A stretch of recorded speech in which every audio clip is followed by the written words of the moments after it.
Okay, so the cloud garden is essentially a tale of two halves right now. It's not perfect, but it's also not dreadful. But what I did want to do is show you a couple of things that did work and a couple of things that didn't. If you've started sowing already, let us know what you're growing down in the comments below. As you can see, my garden is not picture perfect, but my channel is all about showing my wins and fails.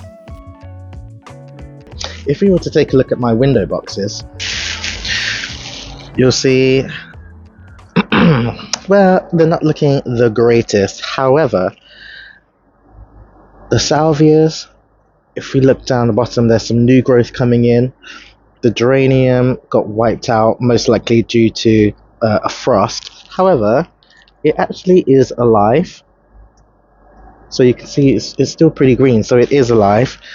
And this is Bacopa, I think it is. And look, this is on its way back. So that's going to do okay.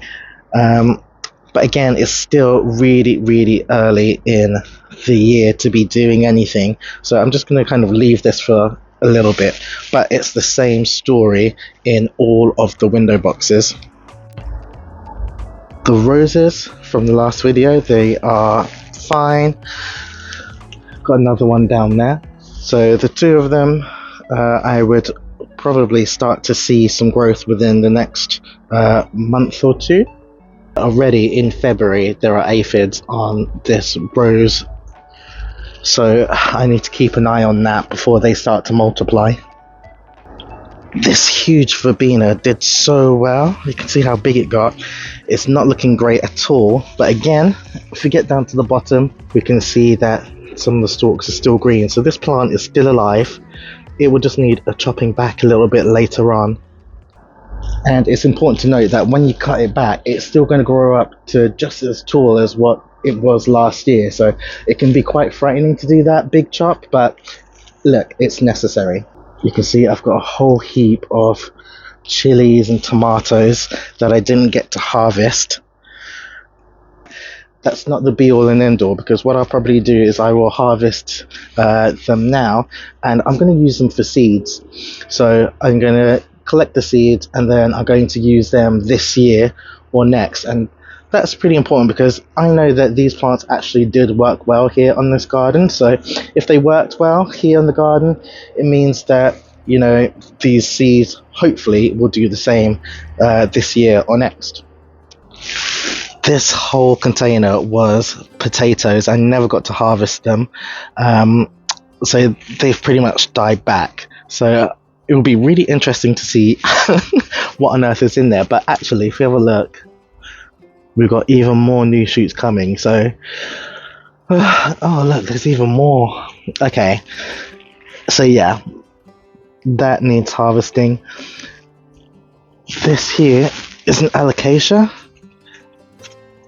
but this, I think, has rotted. Let's have a look.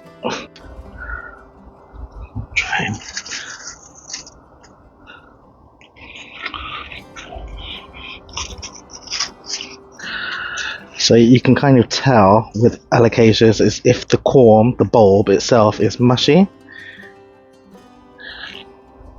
Yeah, that's mushy. It's rotted completely. So that's gone. That sucks. In 6 months' time, we're going to look back at this video and laugh, because as awful as it looks now, I know we'll smash it for summer. What is growing well is this rainbow shard. It just looks glorious. I need to probably start harvesting some of it because I don't want any of it to go to waste, but it's doing so well. Look at it. And I've got a ton of spinach there and chives, and then some of these. What were these? I can't remember what that was, but I will just take those out and then leave the veg as it is. One of the strawberry plants has died, but this one is still going, and this is a renegade shard, it looks like, so I need to get that up and out. So we can see up here the Malabar spinach and how that had done. I've got plenty of seeds here that I need to come out and collect, and then if we look down here, you can see that this raised bed is where I was growing my root veg. You can see that actually I had some carrots. I just never had the chance to harvest the carrots there. So I could do that, but it looks like they're just doing their own thing. So I need to sort that, and I've got some garlic and some spring onions in there that need a bit of taking up as well. This is my edible pond, and that has bounced back. It needs some chopping and some pruning, but it's still so green. Look at that sorrel there, ready to harvest. That Javinka flamingo is looking really great. And just next to that purple container, it just looks awesome. So yeah, I need to do a bit of cleaning there. Let's take a look and see how the arches are coming along. The jasmine is going from strength to strength.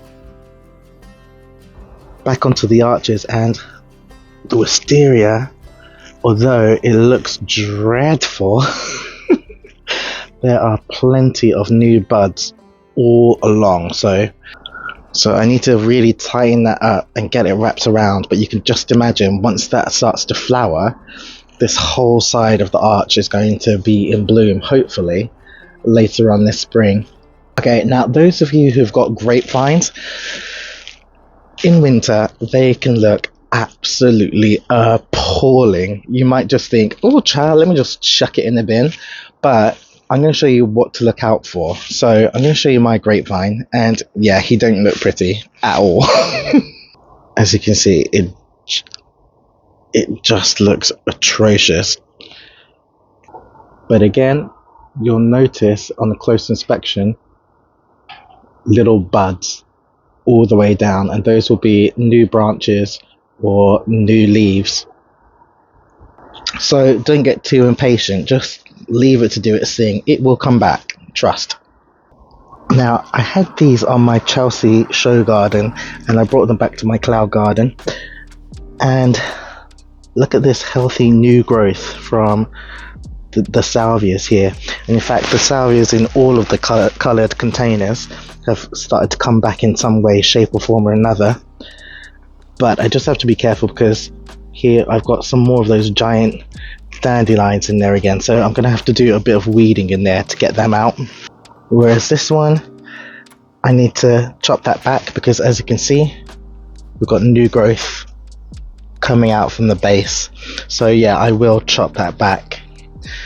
These were hookeras, but again, this I suspect is full of vine weevils, so I'm gonna have to sort that.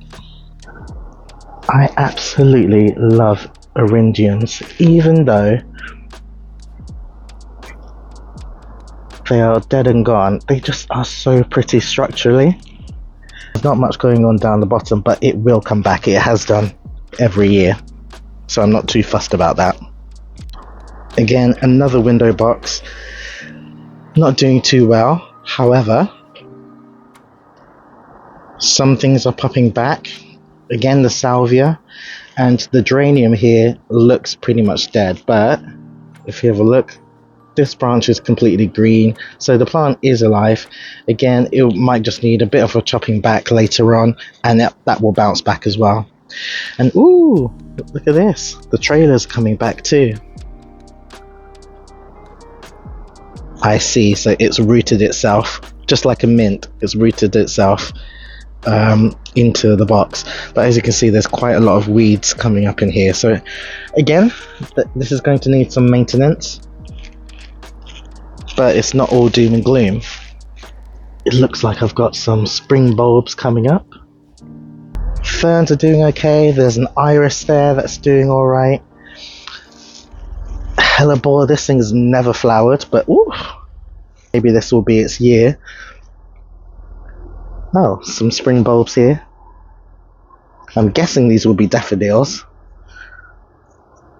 My peony, kaput, completely gone. It is what it is. But then over here, I've got some vinca, and the vinca will probably most likely start to flower in and around April, and that's just taken over and it's doing whatever it wants to do. And then over here, the scabiosas, they are looking great, and the cordyline is doing okay. Again, the salvias are just the gift that keeps on giving. And just look at this salvia. For some reason, it has decided that it's going to start flowering. Yeah, I'm not quite sure why she wants to flower now, but you do you, girl. You don't even have leaves. What's wrong with you? Looks dreadful, but actually if we take a look here, you see all of these green shoots, so it is coming back.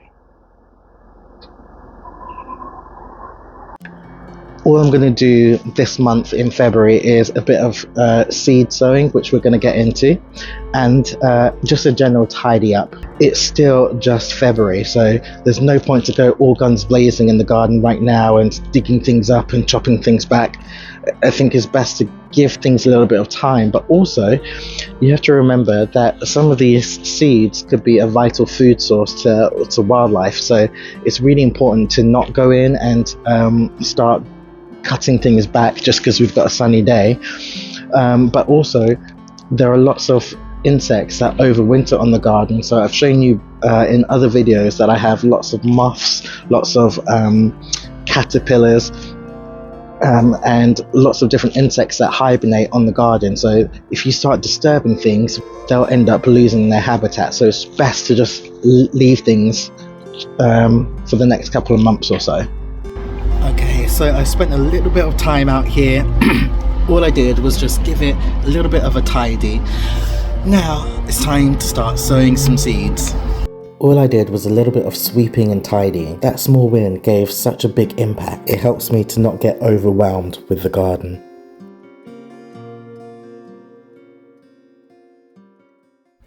Now that the garden is looking a little better, it's time to think about what to sow in February. Before we get into that though, there's a couple of things that I just want to let brand new gardeners know. Here in the UK, we can get frost up until April.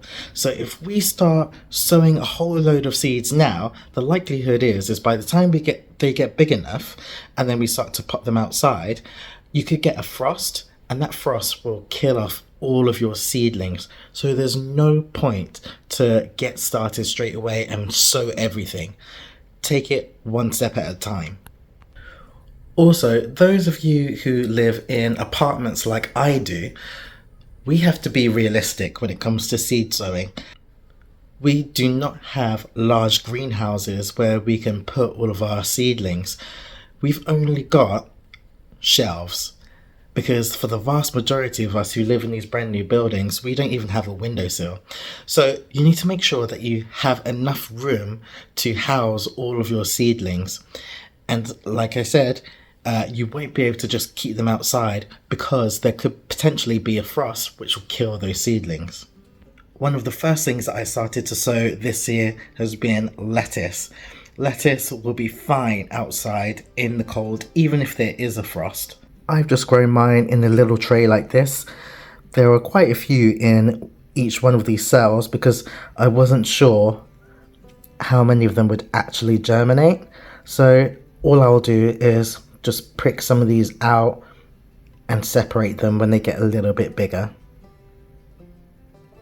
Now on that very same day I sowed some pepper seeds, and I just got these from a supermarket. Pepper, I was like, oh, let me not let these seeds go to waste. But you'll notice that these have not germinated at all. Why is that?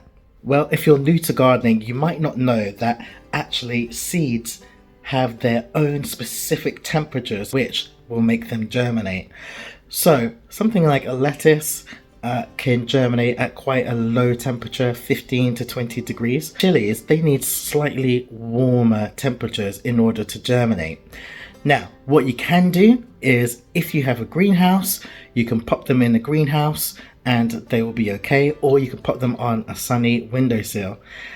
If, however, you live in an apartment like me and you don't have a sunny windowsill, then that doesn't mean that you can't grow at all.